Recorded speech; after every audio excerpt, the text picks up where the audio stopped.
बिस्मिल्लाहिर्रहमानिर्रहीम बिस्मिल्लाहिर्रहमानिर्रहीम। अस्सलामुअलैकुम स्टूडेंट्स, उम्मीद है आप सब खैरियत से होंगे और आपकी स्टडी भी ठीक चल रही होगी। तो स्टूडेंट्स, आपको पता है कि जैसे हमने आपके इंग्लिश वाले लेक्चर स्टार्ट किए हुए हैं और आज के लेक्चर भी उसी हवाले से है, क्योंकि काफ़ी सारे स्टूडेंट्स हैं जो हमें वो बार बार कह रहे थे कि सर हमारी CV, तो आज हम आपको इंशाल्लाह CV करवा रहे हैं। मतलब आपकी जो BA की इंग्लिश है, पेपर B जो है, CV वाले जो स्टूडेंट जिन्होंने CV लिखनी होती है और आप लेटर की बजाय CV ही लिखें, क्योंकि जो CV होती है ये लिखनी थोड़ी आसान होती है। एक ही CV याद करनी है आपने आज वाली, तो इंशाल्लाह अगर कोई भी आ जाएगी तो आप इजीली उसको अटैम्प्ट कर लेंगे। तो ये मैं आपको इंशाल्लाह तरीका बता देता हूँ, आपने इसी को फॉलो करना है और इसके अंदर थोड़ी बहुत चेंज है इंशाल्लाह, वो मैं आपको बता देता हूँ, उस हिसाब से फिर आपने आगे चलना है। स्टूडेंट, सबसे पहले आप देखें ये जो मतलब ये 2008 में CV आई थी कि वांटेड अ सेल ऑफिसर। पहले आपने ना गौर से जो भी CV होगी उसको पढ़ लेना है ध्यान से कि पोस्ट कौन सी है और ये जो एप्लीकेशन है जॉब के लिए ये लिखनी किसको है, ये दोनों चीज़ें आपने गौर कर लेनी है। उसके बाद ही आपने ना CV को अटैम्प्ट करना है। जब तक आप एप्लीकेशन मतलब वो चेक नहीं करते हो कि किसको लिखनी है और इसके अंदर मतलब पोस्ट कौन सी है, तो उस वक्त हम CV अटैम्प्ट नहीं कर सकते। सबसे पहले आपने इसका एडवर्टाइजमेंट पढ़नी है या सवाल के अंदर देखना है कि उसने क्या कहा है। यहाँ से अब कह रहा है वांटेड अ सेल ऑफिसर, कि पोस्ट कौन सी है, कि हमें एक सेल ऑफिसर की ज़रूरत है। ये इसलिए मैंने ग्रीन लिखा हुआ है ताकि आपको पता चल जाए। आगे बता रहा है मस्ट बी ग्रेजुएट, कि वो ग्रेजुएट होना चाहिए, यानी वो BA BSc होना चाहिए from a good repute with a fluent English, और उसकी अंग्रेज़ी जो अच्छी होनी चाहिए, गुड हेल्थ, सेहत अच्छी हो। अच्छा, ये तो वो ऊपर पूछ रहा है ना कि बंदा किस तरह का चाहिए। अब आपने स्टूडेंट देखना है कि आपने जो अप्लाई किसको करना है, एप्लीकेशन किसको लिखनी है।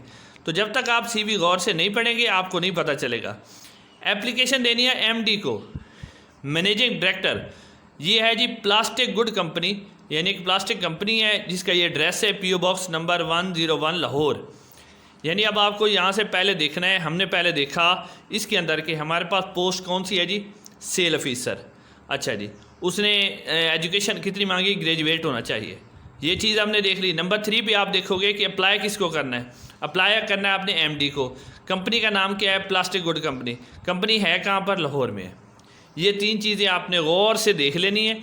उसके बाद सुनिए जो CV स्टार्ट करनी है, सब CV लिखने का एक ही तरीका होता है।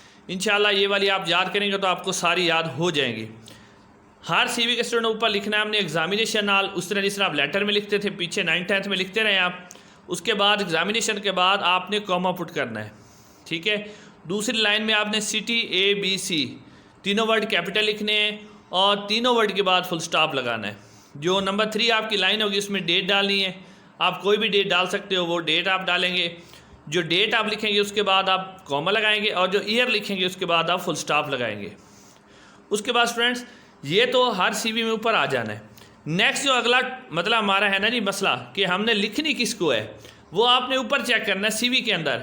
यहाँ पे क्या लिखो है, अप्लाई किसको करना है, MD को। MD होता है द मैनेजिंग डायरेक्टर, यानी पहली लाइन के अंदर आपने क्या लिखना है कि जिस बंदे के नाम एप्लीकेशन आप लिख रहे हो उसका हमने क्या लिखना है, रैंक, यानी ओहदा लिखना है कि उसका ओहदा क्या है। वो मैनेजर है, वो ऑफिसर है, वो कोई प्रिंसिपल है। मसलन अगर कोई किसी मतलब आ जाती है पुलिस वाली एप्लीकेशन, आपके पास CV आ जाती है कि आपने इंस्पेक्टर लगाना है पुलिस में, तो आपको पता है कि वो IG को लिखी जाती है, इंस्पेक्टर जनरल को। तो सबसे पहले आपने ओहदा लिखना है। अगर आप सरकारी स्कूल में टीचर के लिए अप्लाई कर रहे हो तो आपने एजुकेशन ऑफिसर के नाम लिखनी है, डिस्ट्रिक्ट एजुकेशन ऑफिसर के नाम, ये उसका ओहदा है। इस तरह IG पुलिस का ओहदा है, मैनेजर होता है, कोई किसी का ओहदा होता है। सबसे पहले मतलब आपने क्या लिखना है कि उस आदमी का रैंक लिखना है, रैंक जो होता है उसका ओहदा वो क्या है।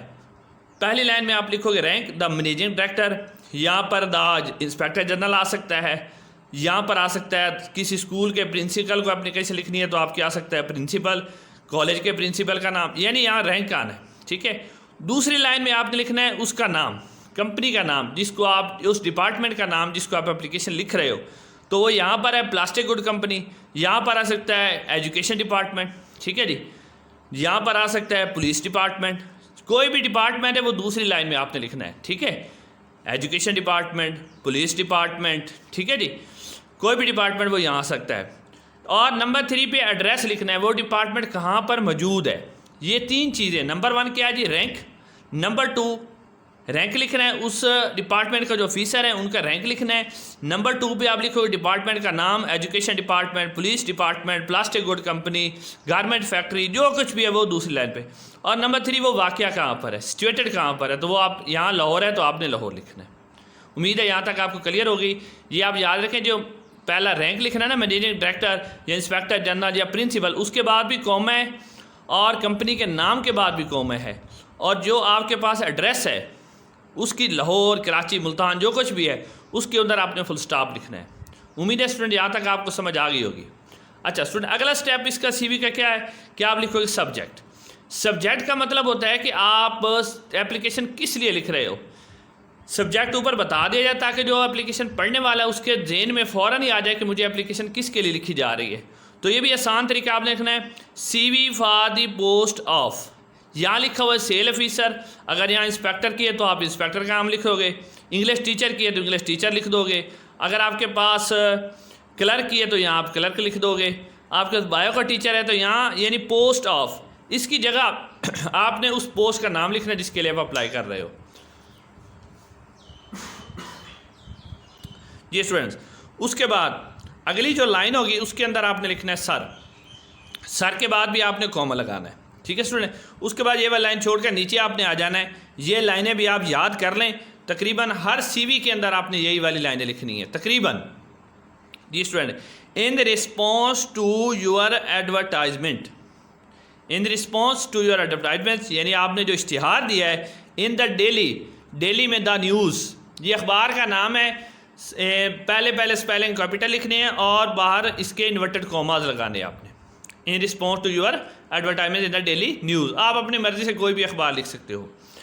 आई हैव, मुझे,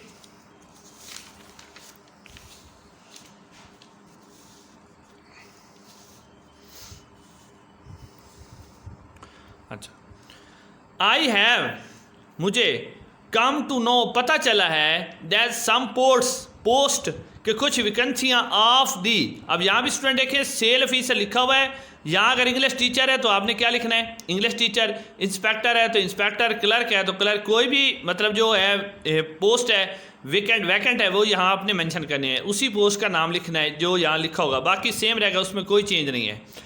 आर लाइंग हैं वैकेंट, खाली, इन योर डिपार्टमेंट, आपके डिपार्टमेंट है।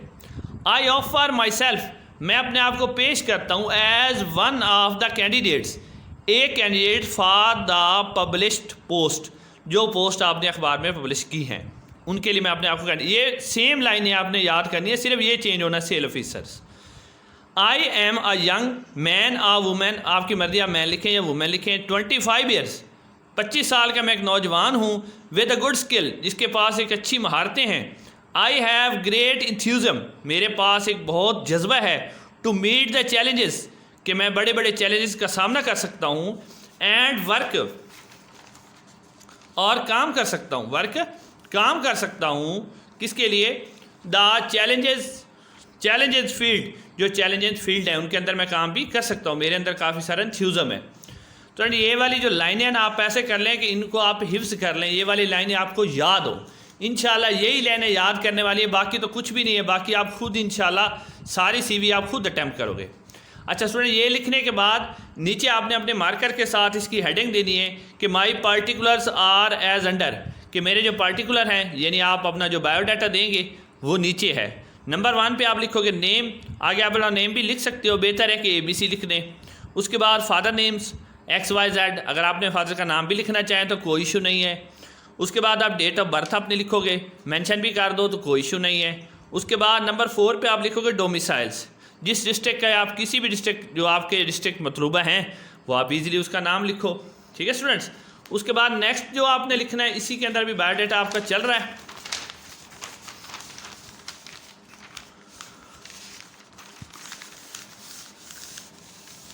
जी स्टूडेंट्स, आगे देखें आप, ये वही वाली जो आप पीछे लिख चुके हैं, आगे देखें आप। आगे स्टूडेंट आप लिखेंगे अपना रिलीजन इस्लाम, किसी का कोई और भी हमारे स्टूडेंट किसी और रीजन वाले हैं तो वो अपना रीजन यहाँ मेंशन कर सकते हैं। उसके बाद CNIC नंबर, आपने अपना कंप्यूटराइज CNIC नंबर लिखना है, वो ऐड कर देना है। उसके बाद अपना फ़ोन नंबर आप लिखोगे नीचे, ठीक है स्टूडेंट।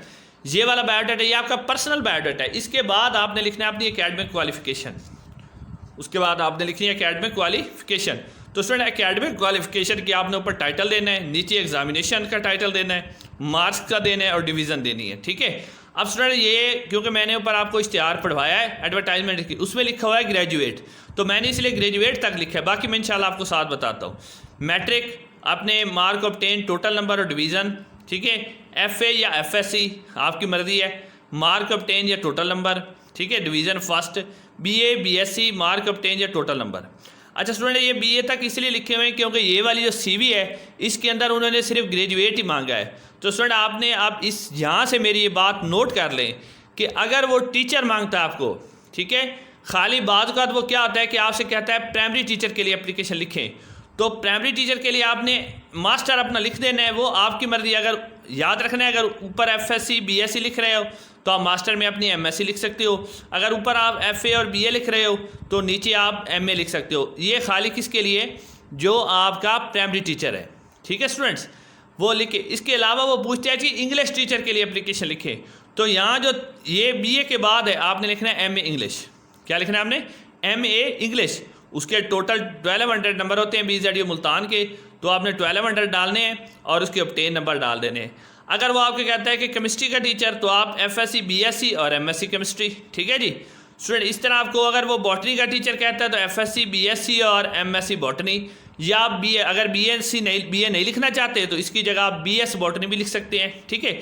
इस तरह उर्दू का टीचर है FA BA और MA उर्दू, ये आपने ज़रूर नीचे मेंशन करना है क्योंकि इस दफ़ा जो CV ज़्यादा आने का चांस है वो टीचर वाली आने का चांस है। लिहाजा आपने इस बात को ज़हन में रखना है कि जिस डिपार्टमेंट या जिस फील्ड का वो टीचर मांगे उसी में अपनी मास्टर डिग्री लिखनी है आपने।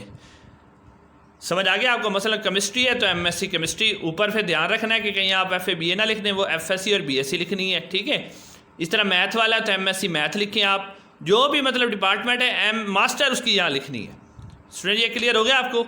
अच्छा उसके बाद नीचे जो है ना अगली टाइटल आपको वो है प्रोफेशनल क्वालिफिकेशन। ये वाली तो आपने MS Word, Excel, PowerPoint और इन पेज, ये तो आपने कोई भी CV है ना उसके अंदर आपने मेंशन कर देना है। इसका तो इशू ही नहीं है, किसी किस्म का इशू नहीं है। लेकिन अगर आ जाए कौन सी, ये तो आपने मेंशन करना ही करना है। साथ स्टूडेंट अगर आपके पास टीचर वाली कोई आ जाती है जैसे मैंने ऊपर आपको बताया है, तो उसमें स्टूडेंट जो आपने इजाफा करना है वो मैं साथ ही आपको बता रहा हूँ कि प्रोफेशनल क्वालिफिकेशन में आपने जो टीचर वाली आ जाए तो उसके लिए आपने क्या एडिशन करना है वो ज़रा आप गौर से देख लें। स्टूडेंट उसमें आपने लिखना है क्या चीज़, अगर टीचर वाली CV आ जाती है तो आप लिखोगे B.Ed,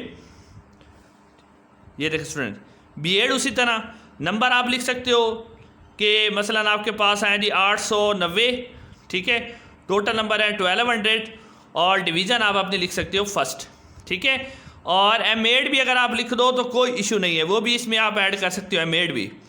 MAd के भी इसी तरह आप नंबर लिखने हैं अपने कि जी 870 हैं और टोटल हैं 1200 और आगे फर्स्ट डिवीज़न। ये टीचर वाली वैकेंसी के लिए अगर टीचर आ जाता है तो प्रोफेशनल क्वालिफिकेशन में ऊपर वाली दोनों चीज़ें आपने MS Word, Excel, PowerPoint mention कर देना है और नीचे आपने लिखना है B.Ed और MAd प्रोफेशनल क्वालिफिकेशन में। जी स्टूडेंट उम्मीद है आपको यहाँ तक क्लियर हो गया। इंशाल्लाह आगे चलते हैं। अच्छा स्टूडेंट उसके बाद जो लास्ट में चीज़ आपने लिखनी है वो एक्सपीरियंस। क्या है जी, एक्सपीरियंस। अब एक्सपीरियंस का लिखने का आसान तरीका ये होता है कि आपने लिखना है 3 years इन रेलेवेंट फील्ड, कि मेरा 3 साल का तजर्बा है जी रेलेवेंट फील्ड में। अब रेलेवेंट जो आपका रेलेवेंट फील्ड होता है वो आपको पता ही है कि अगर आप टीचर का लिख रहे हो तो साफ ज़ाहिर है यहाँ पर टीचर मुराद है, इसीलिए मैंने ये वर्ड लिखा है कि कोई डिपार्टमेंट का आपको नाम ना लिखना पड़े। आपने सेम वाली यही वाली जो लाइन है वो लिखनी है कि 3 years in the relevant field, ये आपका एक्सपीरियंस हो जाएगा। उसके बाद स्टूडेंट ये लास्ट वाली लाइनें भी आप याद कर लें क्योंकि ये भी तकरीबन जितनी भी आपकी CVs हैं, एप्लीकेशन है, उसके अंदर ये वाली लाइनें भी आपने ज़रूर ऐड करनी है। तो स्टूडेंट देखें, आई अश्योर यू सर, मैं आपको यकीन दिलाता हूँ या दिलाती हूँ, इफ़ आई एम सेलेक्टेड, अगर मुझे मुंतखब कर लिया गया, I will do my best, मैं अपनी पूरी कोशिश करूँगा टू इनहेंस बढ़ाने के लिए रेपुटेशन ऑफ योर डिपार्टमेंट, आपके डिपार्टमेंट की शोहरत को। यानी अगर मैं सिलेक्ट कर लिया गया तो मैं आपके डिपार्टमेंट की शोहरत को बढ़ाने के लिए भरपूर कोशिश करूँगा। तो उसके बाद स्टूडेंट नीचे आ जाएगा यूअर्स ओबीडियंटली और नीचे XYZ। तो स्टूडेंट ये था आपका CV का तरीका। इसके अलावा अगर आपको किसी भी कोई ऐसी CV है मतलब कि आपने देखी है और आपको उसके लिखने का तरीका नहीं आ रहा, तो आप हमें व्हाट्सएप पे भी सेंड कर सकते हो, नीचे कमेंट सेक्शन में बता सकते हो। इंशाल्लाह हम उससे रेलिवेंट CV जो है वो अपलोड कर देंगे। तो स्टूडेंट्स हमारी यही आपसे दरख्वास्त है कि आप हमारे चैनल को सब्सक्राइब करें, वीडियो को भी लाइक कर दिया करें। कोई मसला हो इंशाल्लाह आपने हमें कमेंट्स में या हमारे व्हाट्सएप नंबर पर बताना है, तो इंशाल्लाह हम आपकी भरपूर हेल्प करेंगे। अस्सलाम वालेकुम।